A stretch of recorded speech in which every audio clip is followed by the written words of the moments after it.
Welcome to the show, everybody. Micah with CoronavirusDiaries, and today I'm fortunate enough to speak again with Dr. Andrew Scarbrough, a clinical psychologist who is currently licensed and practicing in the Twin Cities.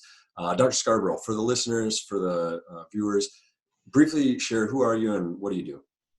Well, I'm a licensed clinical psychologist. I practice Twin Cities in Minnesota.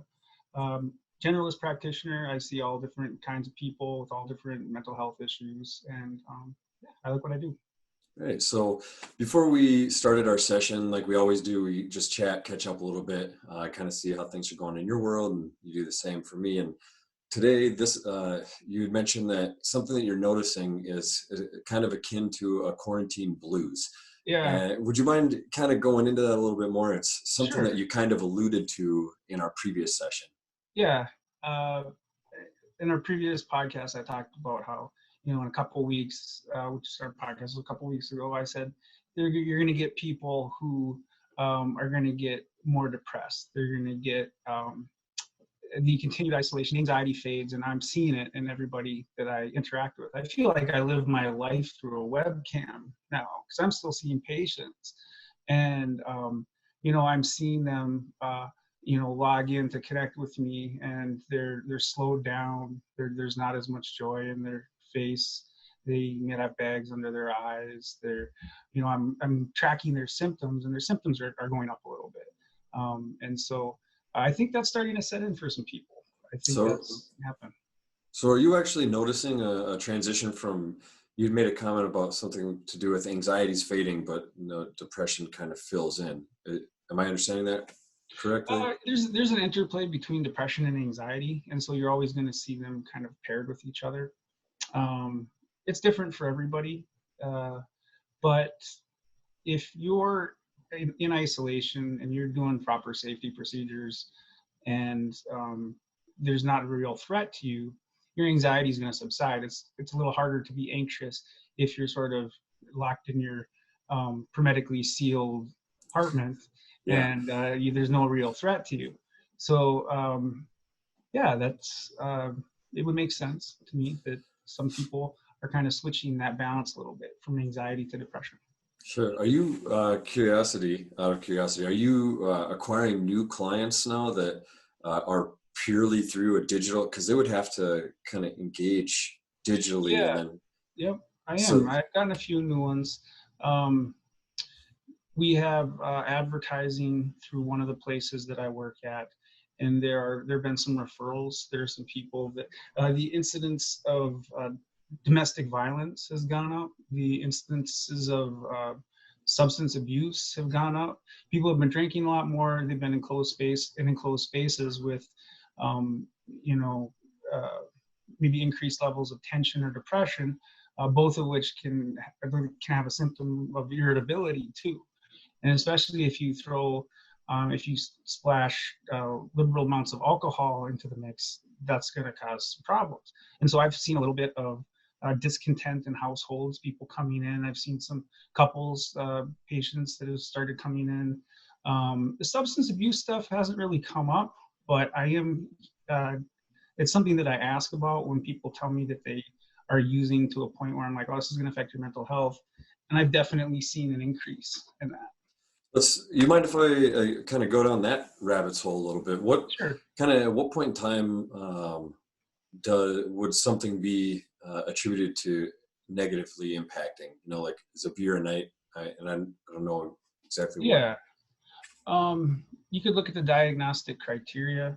Um, if you're using despite risks to your health, if it's causing you difficulty in your social relationships, if you're developing any type of tolerance or withdrawal effects from the substance, if it's causing increased impulsivity, if you're going to extreme means to go get the substance, like you're spending too much cash or you're driving drunk up to the liquor store or something like that. Um, all of those would be symptoms of a substance abuse problem. And this is going to be typically associated with some sort of what is it called, like self-medication of sorts, Yeah, or it's a coping mechanism for a lot of people. They're bored, most of them, and it's a way to pass the time a little bit easier. For some, you're under increased amounts of stress. Maybe maybe you got laid off. People, what is it, like 20% of people have lost their jobs? It's a Something close lot. to that. Something close to Yeah. that. Yeah, think about, what that news would do. I don't have a drinking problem, but a bunch of um, Bad news rolls a your way, bunch of and bad news does kind of make you feel like sometimes like, man, I could really use a drink right now, so how do and you just magnify that for somebody with a substance abuse problem. I mean, I think that's the kind of the driving force between happy hours after work is you've had a long day at the office and you go for a social hour to have a drink and take the edge off, or so the theory goes. I like the idea um, of, and I don't like this idea, but this is kind of funny that you see somebody with a drinking problem and they're like, "Hey, this is good news. Let's drink. Let's celebrate." Or they're like, "Oh man, what bad news. I think we need to, drink to sort of numb the pain." Or they'll be like, "Man, there's nothing going on. I'm so bored. We need to drink." It's like you got a reason for anything in that little The, trio. I could see a meme that there's either something to celebrate, something not to celebrate, or You're bored and there's yeah. nothing going on, and Yeah. so you're gonna drink. With somebody that you're identifying as potential being in that category, how do you help kind of give them some insights, or how would you guide them away from that, using I that would as probably go with a harm reduction model. I'd probably say, like, you need to limit the amount of availability to your, let's say, I'm just using alcohol as an example because probably one of the most common.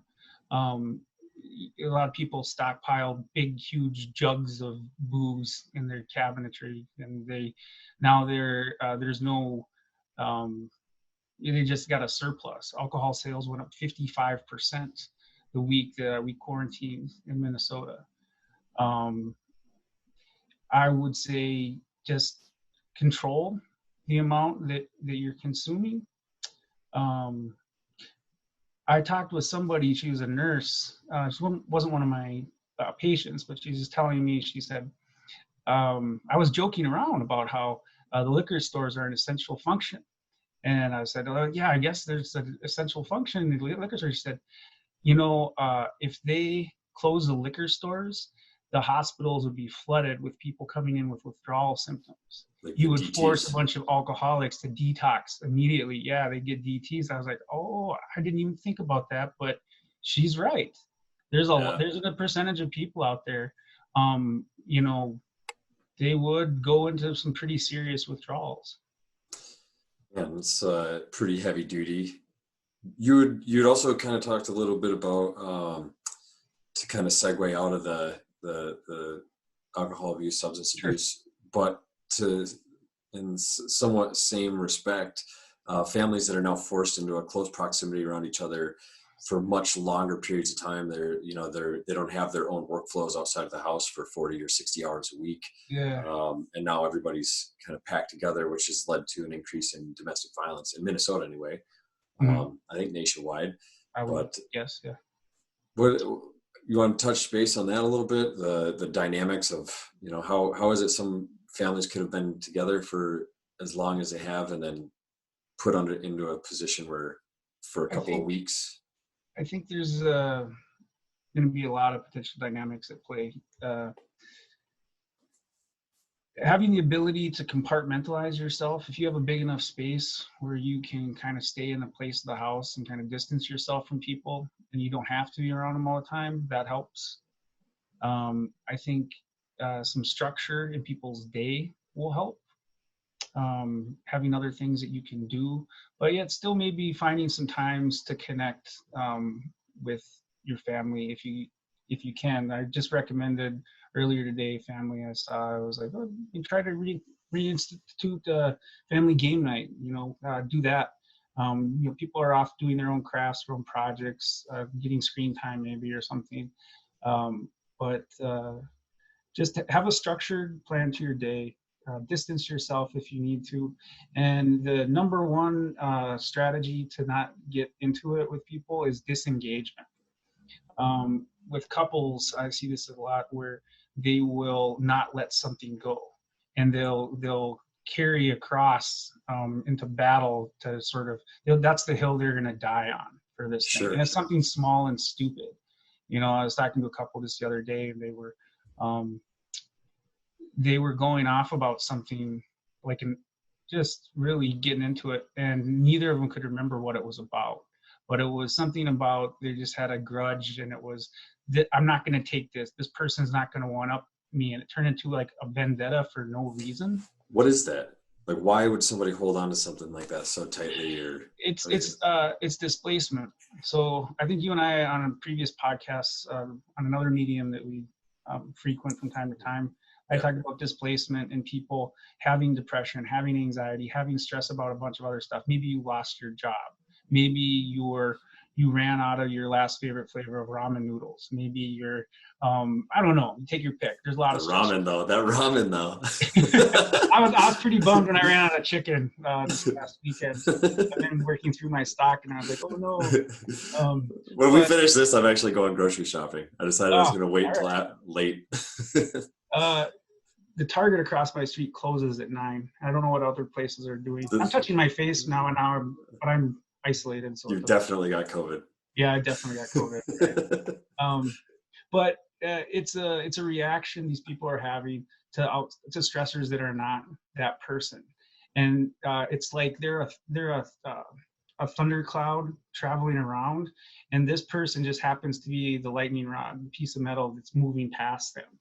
And they can't really yell at somebody or transfer their anger onto their boss or somebody because they lost their job, or maybe it's anxiety or stress. This is just a convenient mechanism to sort of displace some of your anger on is this particular person. And then you do that to that person who's likely also going to have a tendency to displace. And so you snap at them for no reason. And they're like, oh no, hell no, you didn't do that. And then they get right back into it. And then you get this sort of back and forth. And disengagement, just let it go. Just let it go. Yeah. If you walk away, that person can come back to you later, maybe and apologize, or maybe you can avoid a fight. You're not going to stand to gain anything reasonable by engaging with that person. Very seldom will a husband or a wife react strongly and negatively towards somebody who's slighted them, and that person be like, oh no, I'm terribly sorry, please please forgive me, I should never have done that, I'm sorry, and then like sort of bow out and move away. Nobody does that. Yeah, everybody just reacts defensively. So why would you engage in that way if there's no possibility that you're going to have that person give you a heartfelt apology and correct the situation? Even if they did, you're probably so angry about that you're not going to let it go, and you're going to push it, and it's just disengage. That's it. Yeah, easier said than done, but definitely sound advice. There's techniques, and what's one technique? Distraction techniques. Like squirrel, and then I would say tell them, you could say something to yourself. You could say, this has nothing to do with me. They're in a bad mood. This isn't personal. So you're actually distracting yourself as opposed to distracting them. Oh yeah, no, I wouldn't take up be like over here. Yeah, no, it's tell yourself it's not about me, it's about them. And then go do something to get your mind off it. Don't pace back and forth and be like, yeah, right. Just go do something, get your mind off it, distract yourself. Do a hobby, watch something on your phone, watch a silly YouTube video. Here's the one. Name an animal that starts with every letter of the alphabet. That'd take a while. So like aardvark, baboon, cheetah, dog, elephant, ferret, go back and forth. If you could do that, you'll move, by the time you're halfway through the alphabet. What was I mad about again? I don't know. Favorite bands, musicians, Aerosmith, Beastie Boys. What's that C band? Oh, come on. A C band? Chevelle. Oh, there you go. That's a good one. Yeah, just do that for a few seconds and just pop your mind off of that sort of fixation that you're angry about. Right on. Well, that's great advice. Um, was there anything that you were hoping to touch base on that we didn't really cover? No, just people stay structured in your day-to-day activities, get your social stimulation, even if it's webcam, get physical, get active, you know, scratch your creative interests, you know, try to have some structure to your day and pass your time in productive ways if you can. That is all great advice, Dr. Scarborough. I can't thank you enough. I really appreciate you spending some of your time with me periodically throughout the weeks, and I look forward to continuing doing this for the foreseeable future. Sounds good. For any of the viewers and listeners, you can find more information down below. You're still gonna have your email available. Is that correct, Yeah, Dr. yeah, Scarborough? that's good. Yep. So you'll be able to reach out if you have any questions, concerns. If you want to have any questions, feel free to reach out to my team as well. But until next time, keep doing what you're doing. Stay safe out there and stay tuned because we got more coming for you. Cool. Thanks.